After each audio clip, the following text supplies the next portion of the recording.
You're listening to Detour Hotel.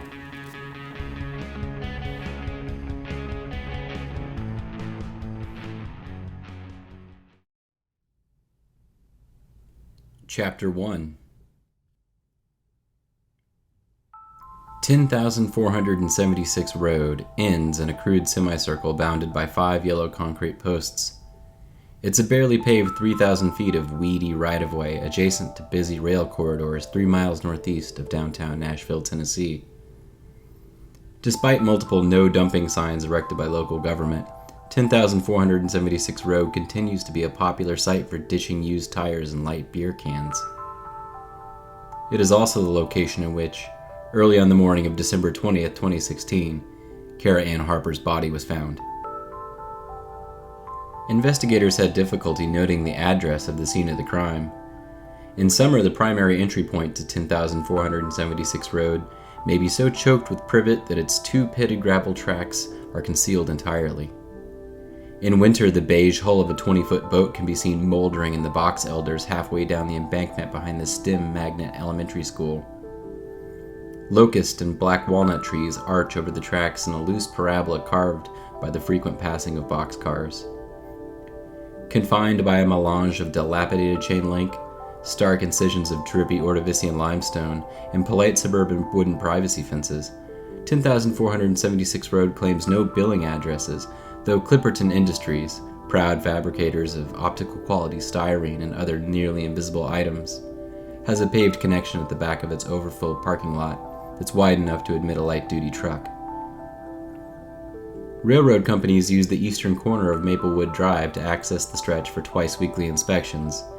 There's only a rusty chain clipped lockless to a pair of sagging metal posts, a barrier easily cast aside by the cadre of law enforcement agents that descended on the scene.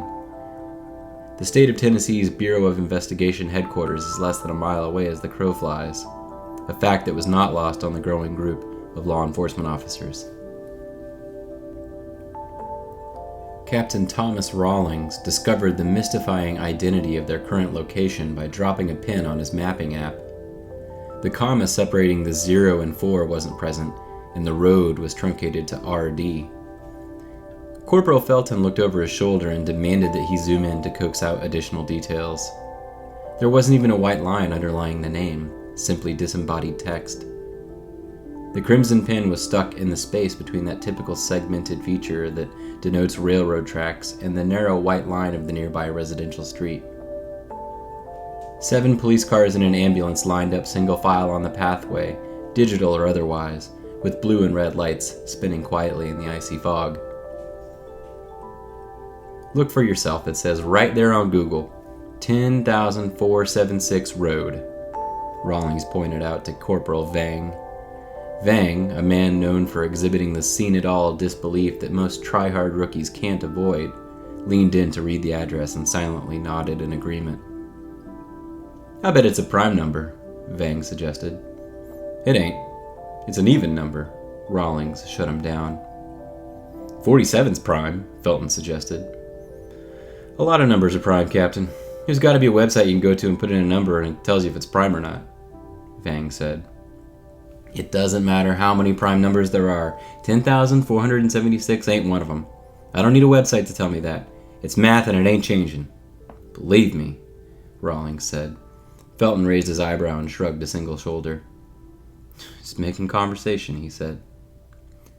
Silence was not welcome underneath the off-kilter crime scene tent. Vang didn't know how to put it, but it was like he could hear the dead girl's body in the ambulance. It was a ringing in the ears, like if somebody was talking about you behind your back. A cruel hum. If they were talking about something, at least then he couldn't hear it so clearly. Vang's career had thus far consisted of traffic duty in heavily residential areas like Laughlin Springs. He'd once seen a dead person that had been hit by a car, but that was a grown man and he'd been drunk. It had been so much easier to put up a muffling scrim of professional duty in that case. It also didn't help that it was so damned early in the morning. Every officer of the law either rocked back and forth or danced as if he had to use the men's room. It was well below freezing and Rawlings could see his breath. He kicked aside jagged stones from the fill piles along the rail margins. Felton narrowed his eyes and mindlessly spit into the dirt. You know, I bet you it's one of the mappers up in MTA offices thought they'd be cute and named the road with some big, crazy number, Felton suggested. That the biggest number you can think of? Rawlings asked. The guys chuckled and Vang subconsciously decided to spit. What if someone from MTA named it 10,476 Road because it's that far away from their hometown? And their hometown names their roads according to distances on a grid, and this would be whatever that road would be based on however far it is from their network. Like a callback to Seattle or Detroit or something.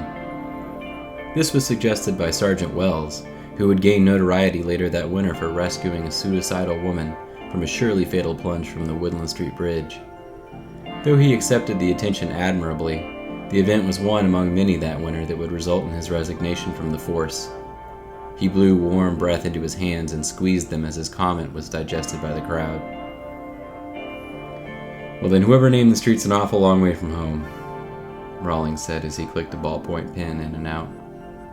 Vang agreed and tried his best to wipe his winter running nose. His government-issued gloves were so thin that they felt as if they were full of hundreds of individual pinprick holes. Rawlings turned in response to the whoop of an approaching cruiser. Tighten up, they're here. He pocketed his phone and ended the squad's exercise in speculation. Metro Nashville Police Department Detective Roy Harper and his wife Polly had arrived at the scene. Ordinarily, they'd have the family make a positive ID at the hospital, but this was Roy they were talking about. Rawlings wasn't going to stand for the hospital, the ceremony of the curtained window, the placating lie. Rawlings had gotten TBI to secure the scene until the Harpers' arrival, though it was likely that he'd be written up for it. He waved his officers out of the path and pointed at the ambulance. Wells noted that the windows on the Harpers' SUV had been so hastily scraped free of frost that a crooked opaque meridian remained on the windshield. It looked to Wells as though they had each scraped their sides separately. Less than an hour later, Rawlings held a brief on-site news conference that coincided with the fracture of stratus clouds and the emergence of the brilliant threads of a cobalt sky, the shortest day of the year. The conference's primary pull quote had been, "We didn't want it to end this way. It's hard on all of us losing someone that young, and someone that we all knew personally, and so close to Christmas." He had delivered these deadpan lines from a plywood pop-up podium as he carefully folded up his notes. No questions were taken. The assembled news cameras stopped recording in unison as operators and grips tossed aside headsets and bundles of black cord in favor of hot coffee and cigarettes. Nearby, a heavily bundled man looked over his shoulder to make sure that he was no longer in sight of the swarm of police.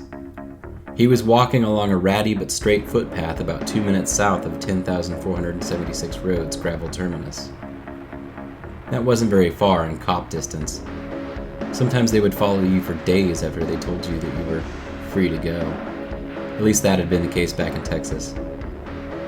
The oblique bend of the tracks put almost an entire neighborhood between them. He stopped and watched for over a minute. The fog had finally dropped out and the sun was clearing the brush line. He could still hear a helicopter, but it was distant. That was a traffic bird anyhow, he thought. He was in the clear. He ducked into the frosty mulberry thicket to his left and searched for the black shoelace that he'd tied to a branch earlier in the morning. He quickly spotted the dangling strand deep within the trashy woods. He flicked the ice-stiffened lace with a familiar relief. He knelt and pulled back the bark from a rotting log. In the soft hollow behind the bark lay a dirty 9mm handgun. He brushed the grit away and tucked it into his coat pocket.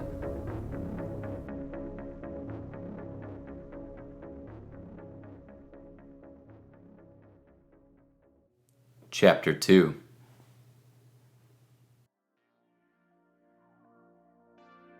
Doyle opened the door of the Sandbox Experience Salon just wide enough to enter. The hanging cowbell did not clink a welcome. He slid his backpack from his shoulder and placed it gingerly on the parquet floor in front of the reception desk. He bit his lip and unzipped the top pocket of the forest green Jansport. The experienced architect on duty was a slight woman with beaten toms and a distressed red and black flannel shirt so laughably oversized that it drifted askew to reveal her entire left shoulder and most of a tank top that featured the infamous black and yellow smiley-faced Nirvana logo. She sauntered to the counter and addressed him. "Mr. Doyle, Would you like a coconut water? Nah, I'm good. Doyle rubbed his nose and touched his sunglasses but did not take them off. The glow of the login interface reflected in the architect's transparent framed glasses. The tattooed tail of a bird peeked out from the intersection of her tank top and deltoid. True sandbox again, she said. Yeah, he grumbled. He applied chapstick and fidgeted with his thumb ring. You're gonna take the vitamin dry then? She asked. She tapped away at the keyboard as she waited for him to reply. What? I have a drink, but you have a drink but what? She looked up at him with a brutal scowl. Doyle grew agitated with her short shrift. His mouth was pretty dry now that she mentioned it. Nothing. Give it to me, please. She rolled her eyes and went through the top drawer of the point-of-service desk. She produced the spherical orange gel tab and Doyle popped it into his mouth. You said please this time. We're making some progress, huh? She said. Doyle turned his back on her and sighed at the potted plant in the entryway, a teetering money tree with dusty leaves. A male tech came in from salon number 2 and tapped the architect on the shoulder. All set. He unlocked his phone and perched on an upholstered leather stool. He smiled and stroked his jet-black beard as he engrossed himself in his feed. The architect sighed and gestured to the glossy gray door across the foyer. Room number 2, Mr. Doyle. Doyle picked up his backpack and headed for the experience salon. The woman followed him and closed the door behind them. Get out of here. I know what to do, he said. I have to finish your restraints and start the experience sequence. We have procedures that we have to follow. She waited for him to get ready with crossed arms. You don't usually do this. I don't want you watching me, he said. She sighed and turned to look at the far wall, projecting boredom as hard as she could onto the eggshell. I usually don't have to watch people, but you can't be trusted. He paused from disrobing and glared at her. What days do you work? I want to know so I can schedule around you. He pulled off his jeans and his faded blue sweatshirt. Days that start with T, Tuesday, today, tomorrow. Thought you liked me, she said. He threw his clothes into a pile and climbed into the viewing deck. It resembled a white Naugahyde dentist chair, reclined at a 32-degree angle, gentle restraints for arms, legs if necessary, and a clear plastic cranial semisphere for sensory focus. He took a deep breath and closed his eyes. He could smell the sterile scent of off-gassing vinyl and alcohol sanitizer. It was the sickly smell of a hospital or mental health facility. Hurried cleanings, new gear, cheap trim. The architect hustled over to the chair and cinched down his wrists before flicking switches on the control deck. Ow! Take it easy! She dismissed his cries and brought the clear cranial sphere down over his head. The soft rush of airflow began. I'm gonna file a complaint. You're causing me alarm, Doyle said, his voice beginning to slur. Gee, I hope it doesn't hurt my permanent record, she said. She tapped the enter key as hard as she could. Doyle closed his eyes once again. He was settling into the gentle sedation provided by the vitamin. He always thought of it as becoming liquid. It was highly relaxing without a serious loss of cognition. It settled his stomach. He also thought of it as though the blue cones in his eyes were significantly heightened. Everything had a wonderful, pale glow. The architect tossed a towel over his waist and headed for the door. Have a nice ride, she said. Die in a fire, Kimmy. She slammed the door as she exited. The lights dimmed and Doyle began to drool as the simulation began. Chapter 3.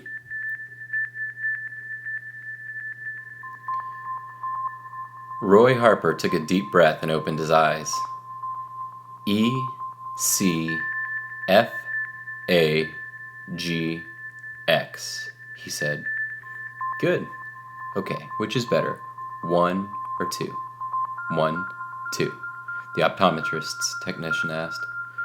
The warm breeze of the projector's exhaust blew on the back of Harper's neck. 2, he said. The lenses clicked in and out of place on the phoropter. Okay, 3 or 4? I can't really tell, Harper responded. Glowing ads for contact lenses flickered away in his periphery. He settled in his seat. 3 or 4? The tech asked again. He pressed the bridge of his nose against the cold metal of the device. 4, Harper said. The tech again snapped lenses in and out of place.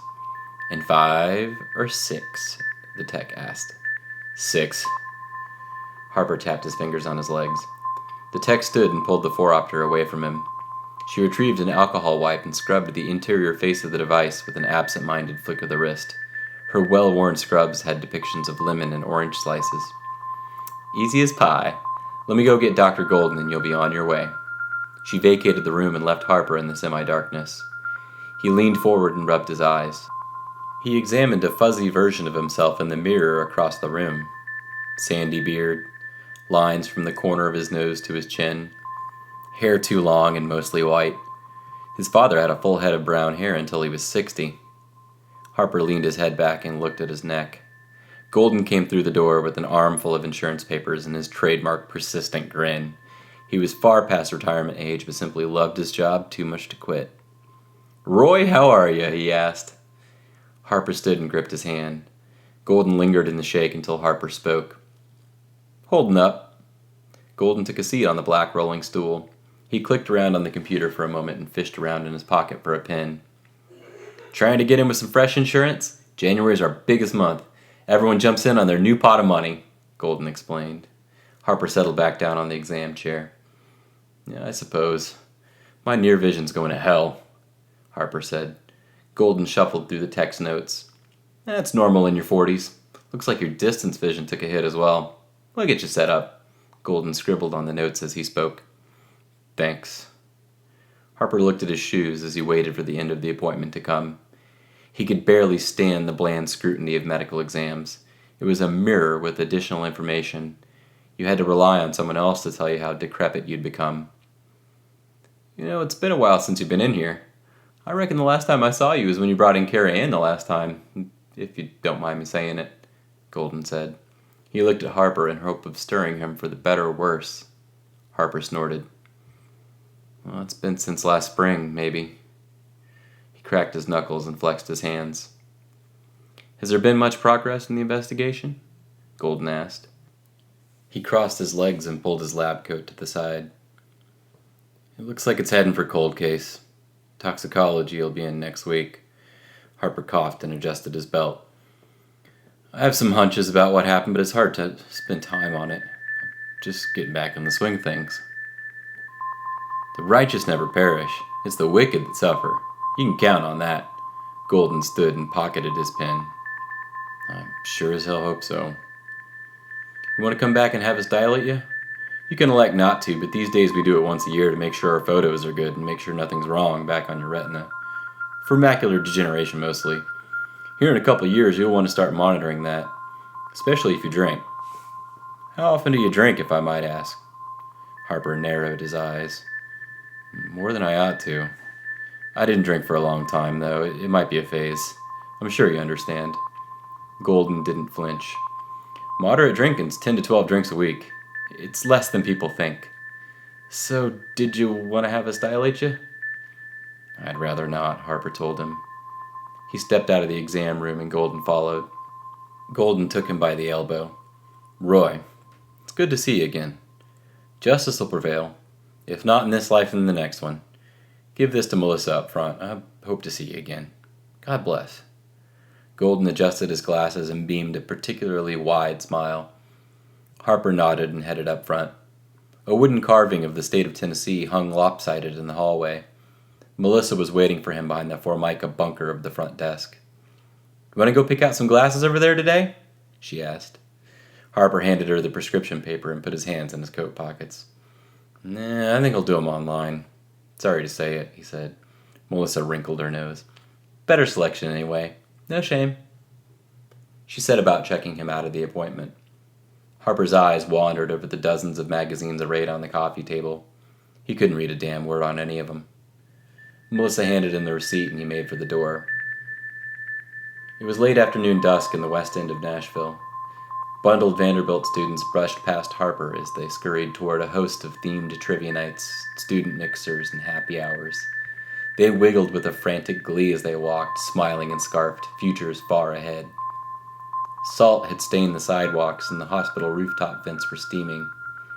The cirrus clouds in the west were backlit by a sinking golden sun. Harper fished his keys from his pocket and looked around the visitors' parking lot. His was the last car remaining, parked in the second row, fifth spot. He took his scratched eyeglasses from the center console. After struggling to buckle his seatbelt, he settled the glasses down on his nose and squinted at the messages on the phone.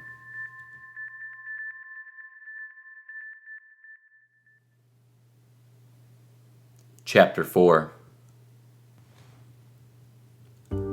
A junior officer unspooled yellow crime scene tape around the 6 diagonal parking spots of the Sandbox Experience Salon as the first of the news vans arrived.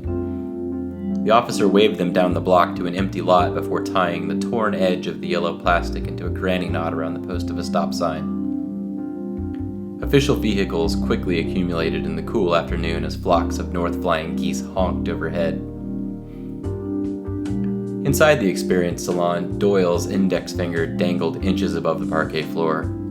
A crime scene photographer in a navy jacket slowly circled, intermittently snapping pictures of the deceased man and checking their quality on the touchscreen. He took a knee to get a close-up of Doyle's thick silver thumb ring, a nicked disc with smooth interlacing Celtic crosses running along the circumference.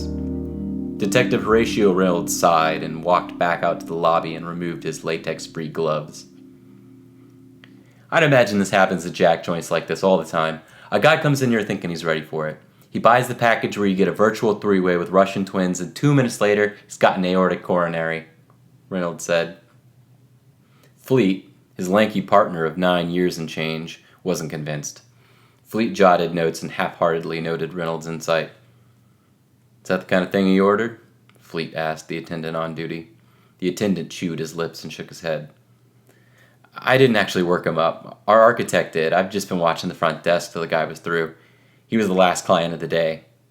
Mondays are appointments only, sir, the attendant said. He nervously jumped his knee up and down and stroked his beard. What do you mean by work him up? Fleet asked. Get him set up in the virtual reality environment. I think he ordered a sandbox. That's kind of like a free-form experience. It wasn't his first rodeo. I'm sure that's why she left. She figured he was good to go, he explained. Who's she? The architect? Reynolds asked. He hitched up his umber slacks and put his hands on his hips. Her last name's Hitchcock. She likes to be called Wren, though. She's our senior designer, the attendant said. Like the bird? A wren? Fleet asked. He put the sandbox brochure down on the counter and crossed his arms. Yeah, she's got a big tattoo of wrens, like the birds, on her arm. You couldn't miss it. We're going to need a full name. A real person's full name, not the Audubon's Guide to Nicknames, Reynolds told him. The attendant covered his mouth and thought for a moment. I don't know how to spell it, he replied. Say it out loud and we'll figure it out. Reynolds came over and picked the roll of crime scene tape up from the counter. He casually tossed it to himself. Kimmy. I think it's with an I at the end, and only one M. Hitchcock is how you think it would be spelled. Fleet flipped open his notebook and wrote. And what's your name? Mike. Mike Stern. You ever seen anything like this, Mike? Not really. It's usually a pretty sedated type of experience. I've seen one guy get nauseous, but not like he was going to die or anything. They fall asleep sometimes. It's like whatever people might do at the movies, Mike said. He cleared his throat and continued to shake his left knee. Reynolds pulled out his phone and swiped at messages. Oh boy. Fleet gave him the side eye. What's up? Reynolds laughed to himself. We got a confirmed ID on the victim. He works for the city. Reynolds showed Fleet the screen. Clayton Doyle? You know him? Reynolds asked. Fleet drummed his fingers on the countertop and took out his phone. I don't, Fleet said. He looked back through the doorway to salon number 2. The photographer was still standing inside the salon, scrolling through images on the camera's interface. Don't move anything yet. We may have to have internal come take a look, Fleet called out to him. The photographer sighed and turned to face them. Good. I need a smoke break. He pissed himself, it looks like, the photographer said. He took the camera from his neck and headed down the hall to the entrance. I guarantee you in 2 years this will be the leading cause of death in America. You'll never get me in there, Reynolds said. Fleet rolled his eyes as Reynolds headed outside to join the photographer. Fleet pocketed his phone and surveyed the scene. Can you tell us what he was looking at when he died? Fleet asked. It's not stored here. It's on the cloud and it's encrypted. It'll take a little while to figure out what it was. It's not impossible, though, Mike told him. How'd you know something went wrong?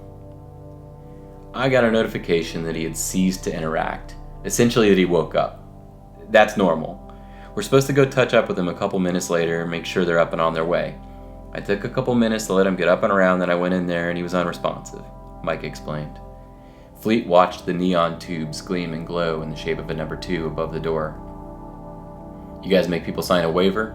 Fleet asked. A stack of waivers. And then they take the drug before they go in there? It's not a drug. It's a magnesium-based vitamin concentrate.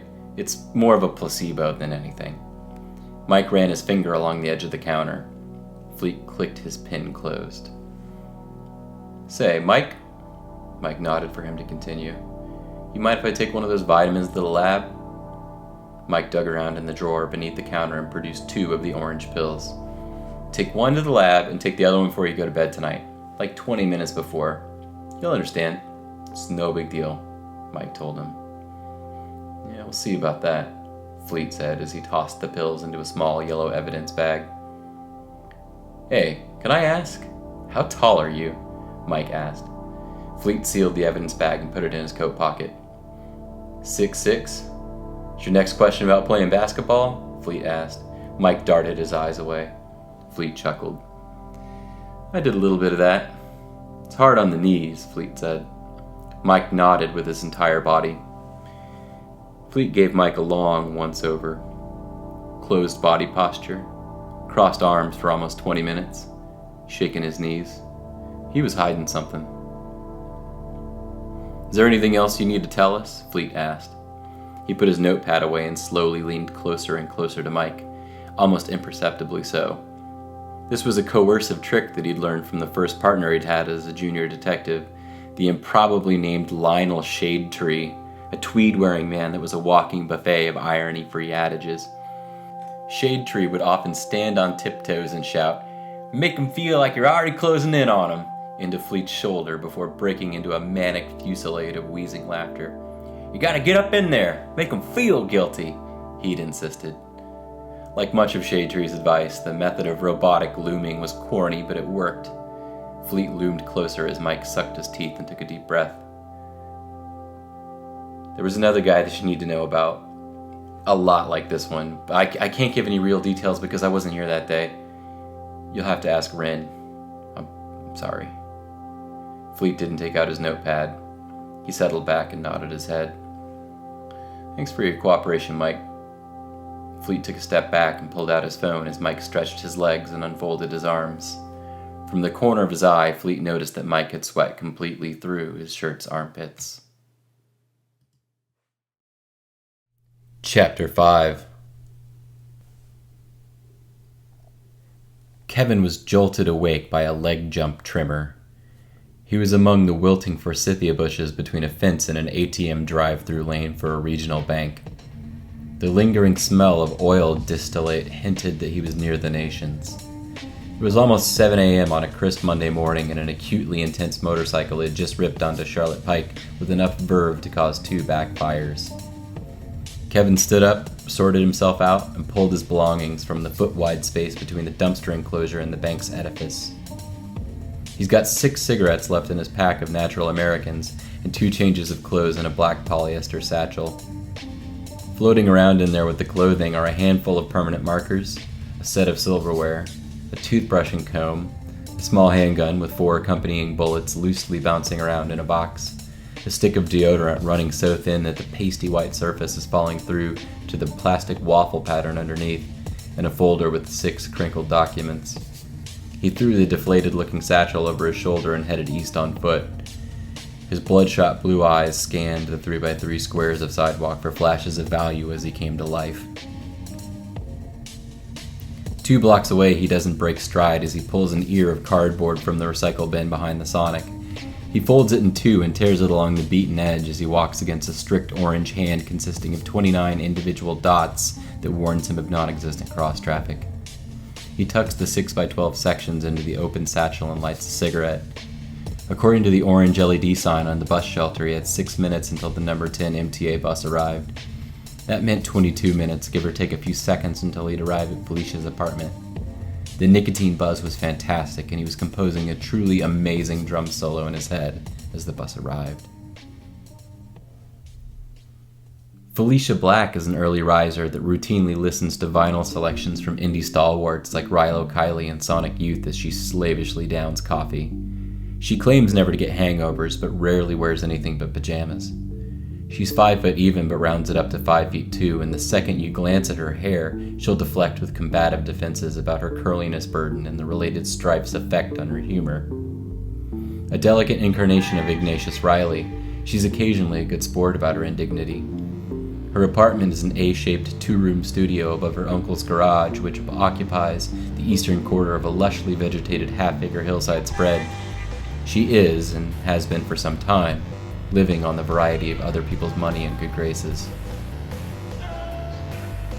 When she's stoned, Felicia is prone to spouting self-aggrandizing nonsense like, these are Mediterranean houseplants, or I got an ecstasy hole in my brain the shape of Fulton County, Georgia, or Widespread Panic's got a song about me, but they only play it live on New Year's Eve.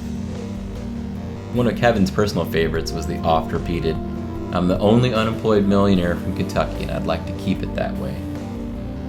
She's already run 3 Keurig pods into a single cup, a gravy boat-sized ceramic panda bear lazily lying on its back, and snagged a fresh pack of Winstons from the carton.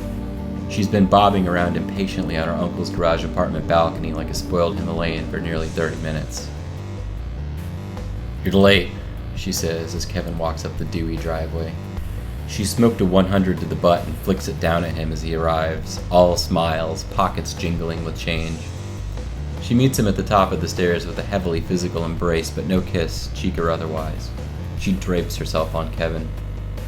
He takes her carefully by the hips and sets her aside as he walks into the apartment and closes the door behind him.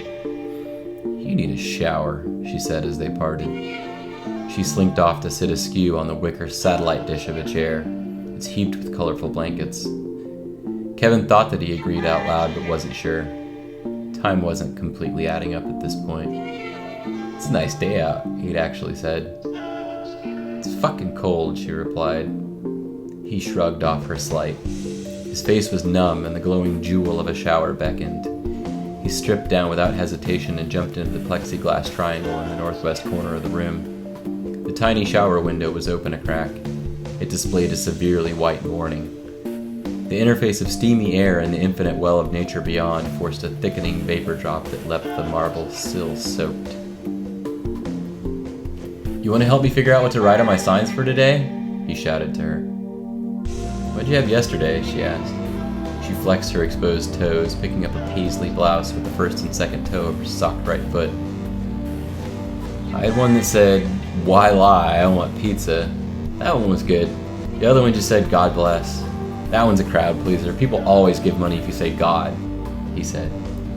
He put down the bar of soap and picked up the pink plastic razor. Why don't you fucking shave with my razor, she warned him. He put it back down on the soap dish and turned to face her. You like watching me? He said as he put his head underneath the stream. She scratched her already crimson nose. Hurry up. I'm cold. He scratched his scalp and listened to the roar of passing water. One of my 2 signs should be God bless. It's a safe bet, he explained. They both ought to say Hail Satan. You be in the damn Tennessean for that, she said. Kevin rinsed his mouth with shower flow. His bright blonde hair flowed down in a slick mess of wet tendrils that concluded at the copper apron of his trapezius. People like it simple. They don't want to feel challenged. They want hope. Satan's broke. God's the one with all the money, Kevin said. He turned off the water and fumbled around for the beach towel that was draped across the edge of the enclosure. Felicia lightly chewed her cheek. I'd give money to the funniest sign, she said. Kevin dried his traces of a beard. Nothing's really funny when you're begging. Even if it's funny, it's still sad. I think you should just write funny sign and see how that does. God bless and funny sign. Meta, she told him. He stepped out of the shower and grabbed the cardboard shreds from his satchel. Here, write it on there for me. You have good penmanship. Write those two. I'll let you know how it goes. He flipped one of the two cardboard hunks at her. He followed it up with a black marker. She chuckled. Penmanship. Fuck, dude. Only class I ever got an A in, she said. She picked up the cardboard and began to transcribe. Kevin pulled a baggy black Thrasher hoodie over his head and sat down on the edge of the bed. She handed him the rough draft of the sign. Hold it up for me, sugar. Kevin turned it toward her and held it under his chin as if it was mugshot. The tip of his nose was raw, October wind burned.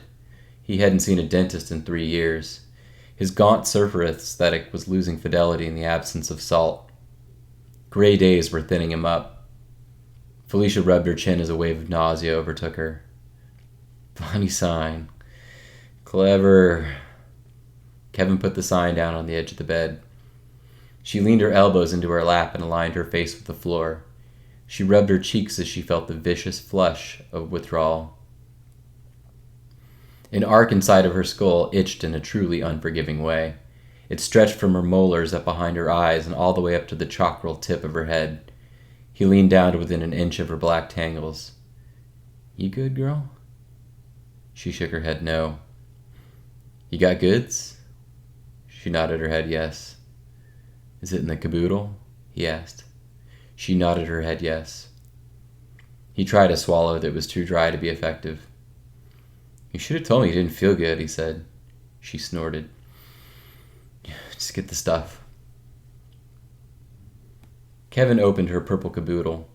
Inside were 3 lavender-colored balloons, a spoon, scissors, tweezers, a United States quarter, 1985 D, a tincture of vitamin B, a disheveled pile of variously sized adhesive bandages, and a needle. Kevin cut open one of the balloons to reveal a sticky teardrop. He nodded his head to himself and flicked it free from the rubber with a pair of tweezers. Felicia climbed up onto the bed and crawled across to sit next to Kevin. One of those bags is yours. From the Nayarit boys, she said. Kevin turned to look at her. Thanks. Generous those guys are. Threads of her hair glowed with backlit sunfire. He cherished her nose and cherished the oddness of cherishing her nose. It was an architectural miracle of 2 intersecting triangles. Nothing that Kevin was made from had that degree of smoothness. He imagined her as an echo of a single person throughout history, that it was impossible to keep her architecture from recurring. The sift of samsara would keep creating Felicias against all odds. It was crazy to assume that she'd be always named Felicia, Kevin noted. She was once an Artemis, or Scarlet, or Coral, definitely Coral. She sniffled and swallowed a deep, gunky wallop that she followed with an exhale. Kevin gritted his teeth and looked away. He had noticed lately that those delicate features of hers were deflating. His passion for her was just like the lighter flame that he'd produced. Bright, hopeful, often stressed, periodically intense, and easily extinguished. He considered this notion as he tried to keep the flame smooth while he prepared a spoonful. He rolled up her pajama pants. As the junk dissolved into fluid, he felt unclean. He coveted something that she lacked. He couldn't deny that he viewed this intrinsic vacancy as sexual. It was. It was more broadly a vivaciousness, a vitality, her clever drive to involve him in a more interesting array of pleasures, like she had once done. Why are you good to me? He asked. She glumly disagreed. I'm not good to you. I'm using you, she said. This was exactly the kind of thing that Kevin was talking about. Kevin dipped a pinky into a water glass and let a few drops into the spoon. He ignored her statement and eyed the fridge. Can I get something to eat out of the fridge in a little while? He tossed the lighter aside and put the spoon down on the table. She picked a piece of fuzz from the frayed edge of a pillow and handed it to him. No way, that's synthetic. It'll melt. It's not what you use, is it? She looked around and dropped the fuzz. I've used it before. Kevin came up with a bit of pocket lint and put it in the spoon. It's all good. I'm gonna wait a little while before I go. I'm hungry, he said. She nodded her head and pulled her socks off. She threw them across the room and pulled her hair back into a bundle. You can have whatever you want from the fridge. Except the yogurt. I only buy the good shit, and I don't feel like Uber into Trader Joe's just for that. She sat on the edge of the bed and extended her foot. Kevin put the needle to the flesh between her first and second toe. The autumn breeze exhaled against the northern face of the garage. The building creaked with the force of continental wind. Can I stay here for a couple days? He asked. She withdrew her foot and closed her eyes. As long as you put on good records, you can do whatever you want. Don't screw it up. A kingdom for a pavement record, she told him. She expanded onto the bed as a catbird mewed outside the window. Yellow beech leaves quivered and separated from branches. She slowly rubbed her ankle as Kevin put side B with bright in the corners on the turntable and dropped the needle. Felicia was sunk. Kevin scooped her face up in his right hand and rubbed her temple. Her pupils grew to glassy gulfs. The upslope of her nose was gently vibrating, a drab olive valley. Kevin was its wordless sentinel. He lay down on the bed and hauled her up to hold her close to his chest. She slowly coiled around him as the day matured. He could smell the chloramine tang from his wet hair. His hunger grew, but he could wait. He'd probably take a single spoonful out of the yogurt just to razz her. He stared at the rafters of apartment and listened to the arm of the turntable return to home base as he stroked her hair and drifted in and out of an unsatisfying sleep.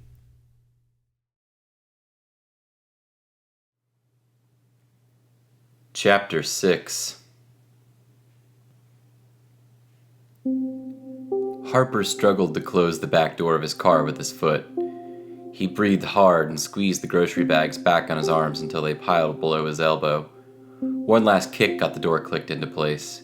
He coughed and turned toward the house.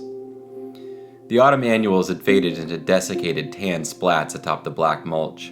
The patchy grass of the front yard was that of a landscaping crisis. Mown months ago, it's lost all vibrancy in the crisp brown death of January. The base of the white mailbox was beaten back to unpainted pine by years of careless weed whacking.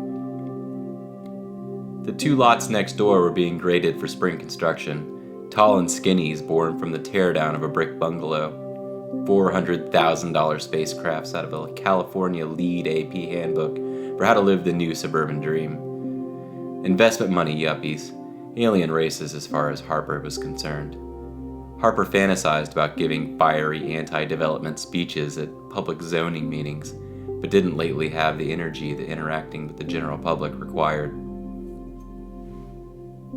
Harper walked up the stony path to his front porch.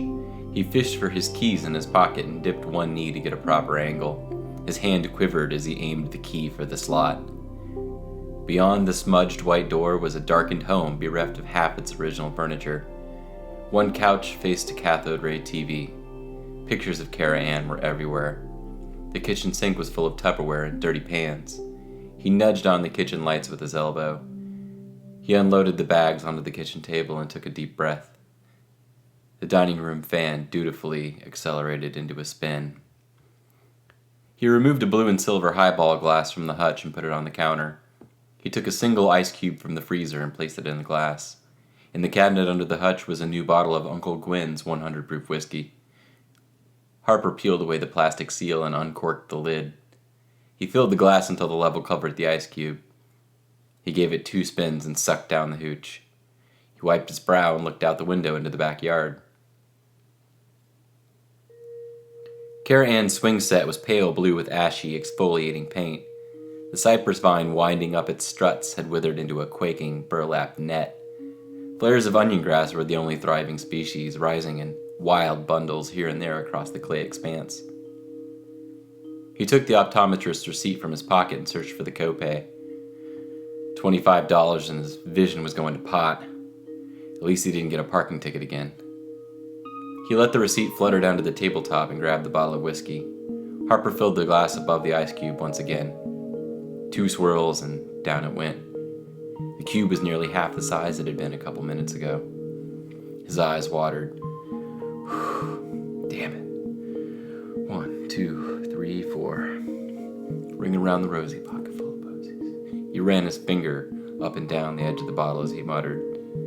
The room thickened with centralized heat in the violet twilight. His heart thundered in his ears as he streaked toward a blackout. The piece of ice was down to a sliver after the next pour. He shambled over to the armchair and fumbled with the remote. Damn thing was out of batteries. He put in power over and over again and it wasn't doing it. Maybe it wasn't holding it up to the cable receiver. There. It had been pointed backwards. The news was on. He filled the glass 3/4 full of whiskey and plopped down in front of the TV. Next to the front door was a clock that had slowed to a point in which the second hand had failed to pass the 9. It thumped up and back down to 8, with a twitch of every second. Harper liked the tick it made. It had been this way for weeks. It could still be 2016 if that clock was to be relied upon. As he fell into an inebriated slumber, the tremor of his breathing became slighter in the way that a caught fish at the bottom of a dirty boat slowly stops flexing its gills. Harper's groceries were still in plastic bags on the dining room table. The orange juice container sweated silently. Chapter 7. Rin had always kept meticulous notes in moleskin notebooks. The bottoms of her bags were strewn with pens, pencils, and markers. On her left thigh, usually hidden by gingham hem or stressed denim, lie the words of Jack Kerouac arranged in 3 tattooed lines. Scribbled secret notebooks and wild typewritten pages for your own joy. This bit of typeface enshrined on skin kept her insane in the intolerable places: the parking lot of the Inglewood Kroger, the line for coffee, the waiting room at the Minute Clinic. She always had the escape of the page, that consistent loopy motion of writing, inky pinky, the energy outlet. When Rin was in first grade, she filled an entire sheet of paper with the letter A. At first it was within the margins of the wide ruled 8.5 by 11 paper, but the torrent of A's soon engulfed margins, then headers, then any remaining spaces large enough to fit more letters. She wrote for nearly an hour. Her teacher, Miss Siemens, thrilled to have seen her students so diligently writing, was shocked to an apprehensive jump when she saw the smeared ink of thousands of A's floating about the page before her, the young stony-eyed author below sitting back in her chair, drained, still gripping the turquoise bic with white knuckles. When she did the same for the letter B the following week, a parent-teacher conference was called. Miss Siemens anxiously smoked a cigarette before the meeting as she pondered the reasons for which there was anything objectively wrong with Kimmy's productions, but Jesus Christ. The impressions of the letters were so distinct, the edges of the paper curled with their collective impact.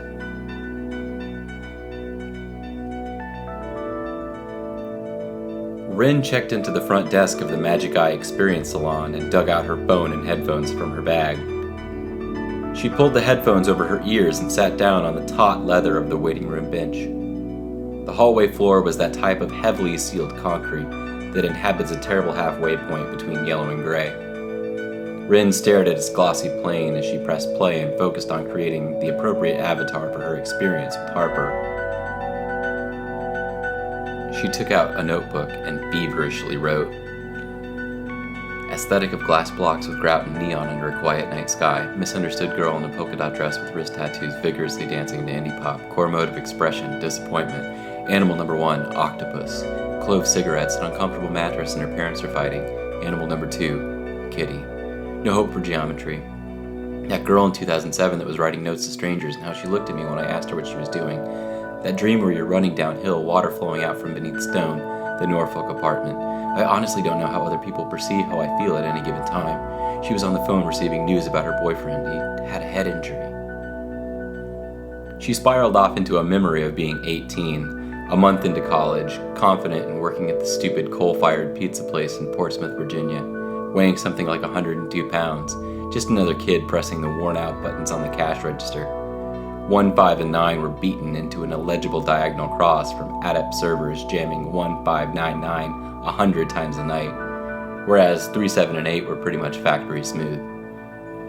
She's thinking now of the evening where she had to close down the place with the considerably older, considerably punk rock Chrissy to her friends, and how a slap-happy post-shift poking match in the freezer had devolved into quiet touching, kissing, hands down the pants and everything that portends, the pebbled frosty skin of the freezer wall streaked with a handprint from clumsy balancing, strings of hair in front of faces and the occasional prick of Chrissy's septum piercing, blue milk cartons of shredded cheese and ricotta really setting the scene, and a heart or two racing to the point of tunnel vision.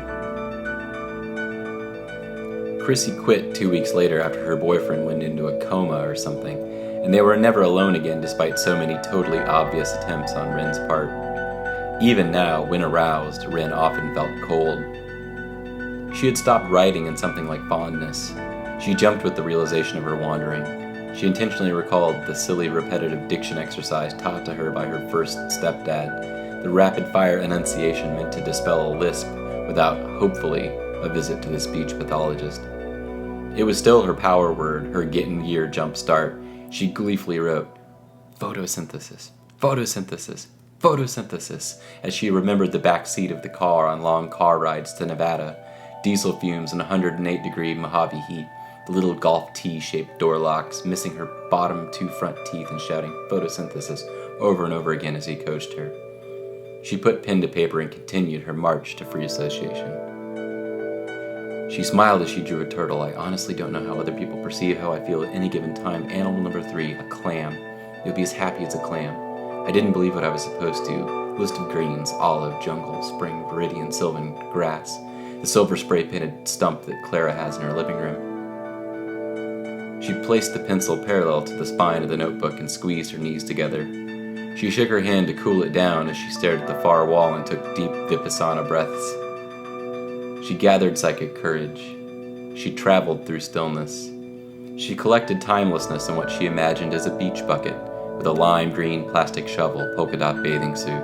Her visions had the perforated edge of film. Waves were blankets of foam. Free association. Wren enjoyed the freedom of creating an experiential avatar in an experience space. It had the sensation of glamour, artifice, confidence, falling in love with an illusion. For her, it was neither kawaii nor exhibitionist. She desired the subtlety of keeping alive some ghost within herself. She envisioned people that she hadn't seen in years. Like most people, she occasionally visualized and inhabited characters from books or movies. She enjoyed Violet Baudelaire and Dr. Ellie Sadler, for instance. She sought something lurking beneath her conscious desires. It wasn't too hard to get in touch with that hidden monster if she put herself in the correct space. She opened her eyes and became present. She wrote a final sentence in her notebook. "I am an accumulation of ghosts."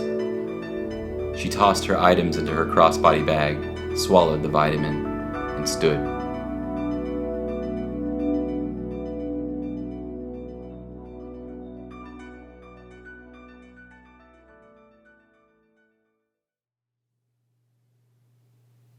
Chapter 8.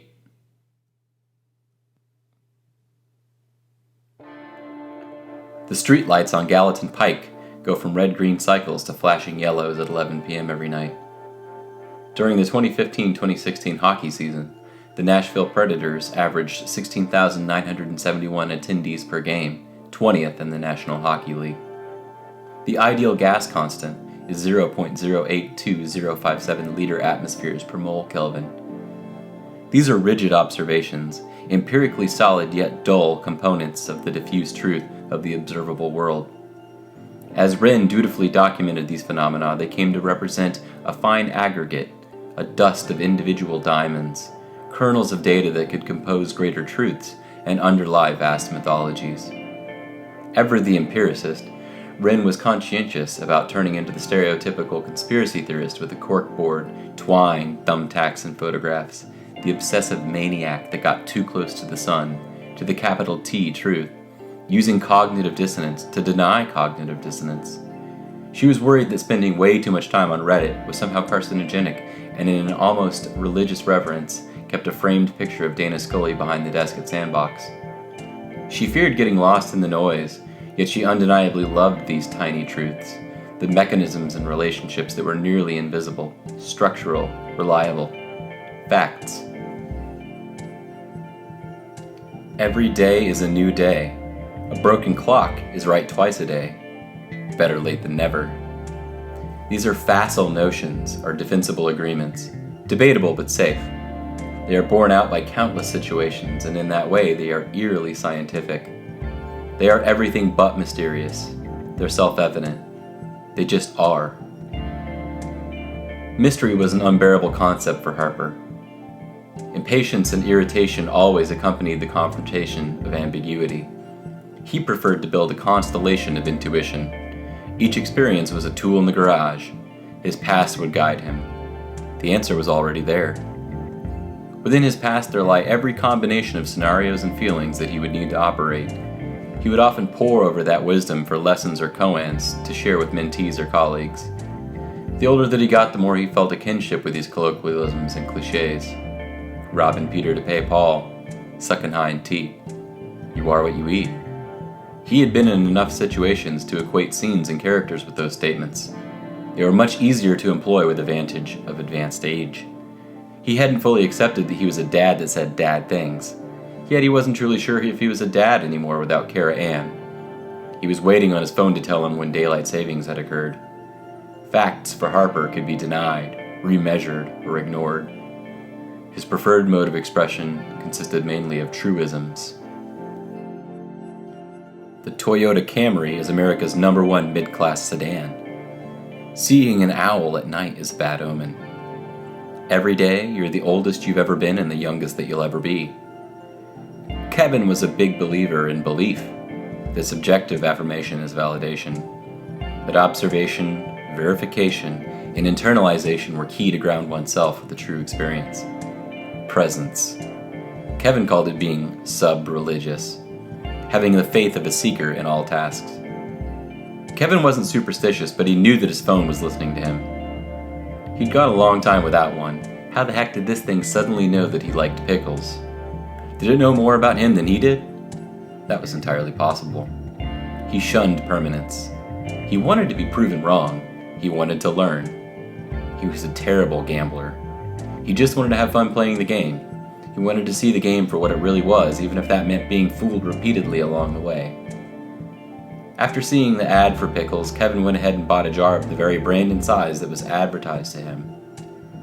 Perhaps it was something a lot bigger than an individual manifestation of a multinational corporation's intent to drive sales of 11.3-ounce jars of yellow-dyed mediocre pickles to males aged 25 to 40 that exclusively like satirical news sites on Facebook and live in Middle Tennessee. Perhaps it was a powerful omen. He laughed to himself as he looked at the jar on his kitchen counter.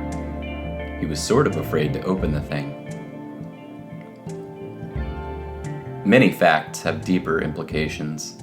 They live below the obvious truths, within them, around them. Victor Norfleet, Fleet to his colleagues, had grown familiar with many of these subsurface truths. He'd never actively searched for them. They had a savage tendency to reveal themselves suddenly, as if they'd been floating there all along, waiting for the right moment to explode. For instance, your brother will resent you if you get into college and he doesn't. Omar hadn't appreciated the attention that Victor had received when he'd gotten the athletic scholarship to Hampton, particularly the effusive praise continually emanating from their mother. He had seemingly been waiting all day for the topic of Hampton to come up between them when he scoffed and deployed his barb. "Yeah, that's just a black college you got into," Omar had said. Victor immediately asked what that was supposed to mean. He'd taken the bait. Within minutes, a hellish rift had grown between them. 25 years later, he couldn't remember the specifics of the rest of the fight that they got into. It had come to blows. But he could remember the way that Omar had said that first destructive sentence, the tiny sparkles of tears in the corner of his eyes. He was betraying every possible fiber of his being to take Victor down. He had been desperate. Victor wished he could have found the magnanimity to forgive him at that moment instead of launching into the churlish lecture that he'd given about the school's history and how Omar ought to be proud to be a young black man doing as well as they as a family were doing, and a bunch of other stilted crap that he thought made him sound wise that justified his going to college while Omar was only working at Food Lion. What 17-year-old isn't selfish, he told himself. It seemed so petty from a distance. Omar still moved slowly around Victor at their yearly Thanksgiving dinner and the occasional Easter cookout. Victor had only ended up starting 6 games in 2 seasons with the basketball team at Hampton. He finished his degree in criminology a semester early. There were many degrees of glory, he found. Another example. Many people will automatically resent you for being a police officer. Having graduated nearly at the top of his class, Fleet was hired on the spot by the Norfolk Police Department. His mother and father were intensely proud, of course. They'd thrown an enormous low country boil to celebrate. Yet at the boil there was a bizarre crackling tension among the 30 or so people in the Norfleet backyard. The day's only truly awkward moment was a brief plea of disbelief from one of Victor's high school squeezes. "Really, man?" Dee Dee had asked. "Yeah, I got the chance to make a difference and I'm gonna take it," he'd said. She pursed her lips and studied his expression, expecting him to break the serious look, or wink at her, or laugh the big toothy smile she remembered from long nights of gin rummy with the kids from church. He didn't break. Dee Dee had politely encouraged him to make that difference he was talking about and moved along. He was left standing alone in the crowd, watching flies gather on the corn. No one ever actually said it, but Fleet got the message. There was some degree of betrayal afoot. He was going to work for the man. Omar didn't have anything to say about that, at least not to his face. Fleet saw his physical size and organizational skills as an asset to the force. He'd shook the lieutenant's hand as he accepted the job and felt as though the lights in the room had gotten brighter as he'd done so. The passing glares of his extended family and neighborhood friends had dimmed that glow. From that afternoon forward, he'd occasionally wanted to be someone else. Not to change into someone different, but to have been somebody completely different from the beginning. Simply not to be Victor Norfleet and all the things that came with it. Constantly hitting his head on things, getting the black waitress sent over despite sitting outside of her section, opening doors to discover grim suicides and chaotic murder scenes. The moment that the person sitting before you changes from ordinary citizen to suspected murderer to bawling, confessing mess. He chose this life, he reminded himself. Despite any doubt, he had chosen the person that he was. That was all right. But it was just all right. Different shade of glory. On the wall of his office, in silly old English text that he'd selected from the font drop-down menu, was the printed quote, "Men should be what they seem." William Shakespeare.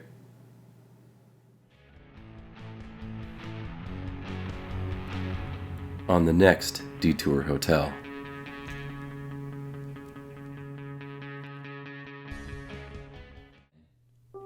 Harper blinked, focused, and reeled.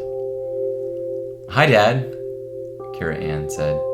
She was wearing a white V-neck shirt and jeans, hair cut to shoulder length, Monroe piercing, tiny black flip-flops, neck set back from her clavicles like her mother, perfect in every detail down to the midnight blue nail polish and flecks of brown in her glassy green eyes.